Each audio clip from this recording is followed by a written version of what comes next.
పొలం పిలుస్తుంది అనే కార్యక్రమం ఇది. మీ అందరికీ తెలుసు. మీరు ఒక తేడాన్ని ఎప్పుడు గుర్తించుకోవాలి. చంద్రబాబు గారు ఎప్పుడు ముఖ్యమంత్రిగా ఉంటే అప్పుడు మాత్రమే రైతుల కోసం ప్రత్యేకమైనటువంటి చర్యలు తీసుకోబడతాయి.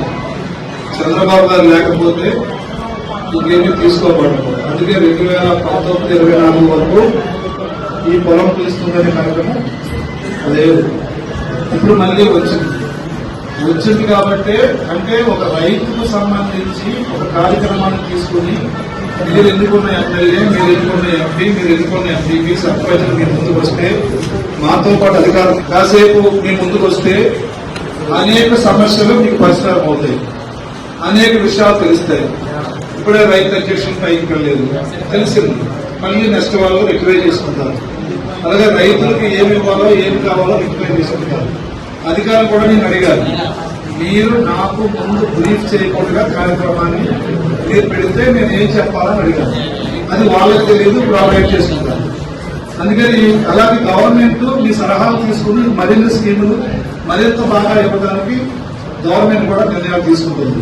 అంటే ఈ పథకం వల్ల ఎన్ని ప్రయోజనాలు ఉన్నాయి. ఇంకా నాకైతే ఇది మా మంచి ప్రభుత్వం అనే కార్యక్రమాన్ని చల్లపిల్ల పెట్టాం.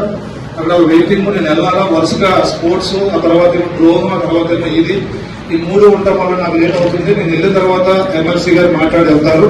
కాబట్టి మీ అందరినీ నాకు పర్మిషన్ ఇవ్వాలని కోరుకుంటూ ఒకటే మీకు చెప్తున్నాను, ఏ ఉద్యోగస్తులు అయితే వ్యవసాయ శాఖ నుంచి ఏడీ గారు అవ్వచ్చు, డీడీ గారు అవ్వచ్చు, లేదా ట్రిపుల్ ఏఈ అవ్వచ్చు, లేకుండా ఫీల్డ్ లో ఉన్నటువంటి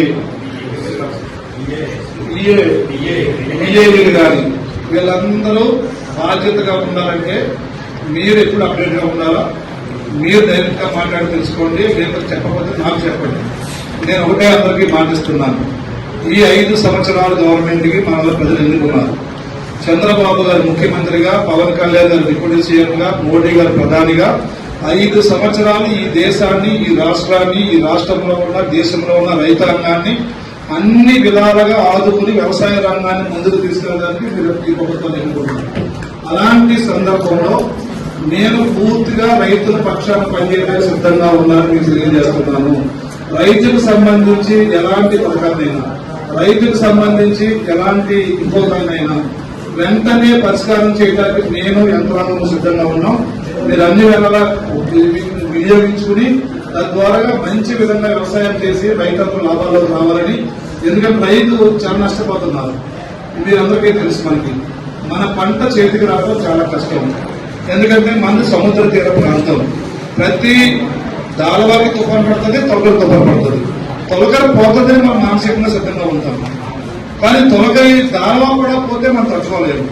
కానీ దాలవా కూడా ప్రతి 2 పంటలకు ఒకసారి 3వ పంట దాలవా కూడా పోతుంది. అంటే మనది పూర్తిగా ఈ యొక్క డ్యామేజ్ కి ఆస్కారం ఉన్న ప్రాంతం. దీనికి కూడా ఏ విధంగా నివారణ చేయాలన్నది సీఎం గారి దృష్టిలో తీసుకెళ్తాం. అచ్చెన్నాయుడు గారి వ్యవసాయ మంత్రి ఆయన దృష్టిలో తీసుకెళ్తాం. తీసుకెళ్లి భారతదేశంలో సముద్ర తీరం ఉండే రాష్ట్రాలు ఒక పాలసీ ఉండాలని, అలాగే మధ్యలో ఉండే రాష్ట్రం ఒక పాలసీ ఉండాలని ఖచ్చితంగా నేను డిమాండ్ చేస్తాను. ఎందుకంటే సముద్ర తీరంలో ఉన్న రైతాంగం ఎప్పుడు నష్టపోతారు, మధ్యలో ఉన్న రైతాంగానికి తక్కువ నష్టం ఉంటుంది. కాబట్టి ఇది ప్రభుత్వ స్కీముల్లో కూడా వ్యత్యాసం చూపించిన అవసరం ఉంది. అధికారులు కూడా ఈ నివేదికను పంపించాల్సిన అవసరం ఉంది. ఈ విధంగా మనందరం కలిసి వ్యవసాయ రైతులకి మేలు ముందుగా తెలియజేసుకుంటూ మళ్ళీ ఇంకొకసారి మళ్ళీ కలుస్తాను.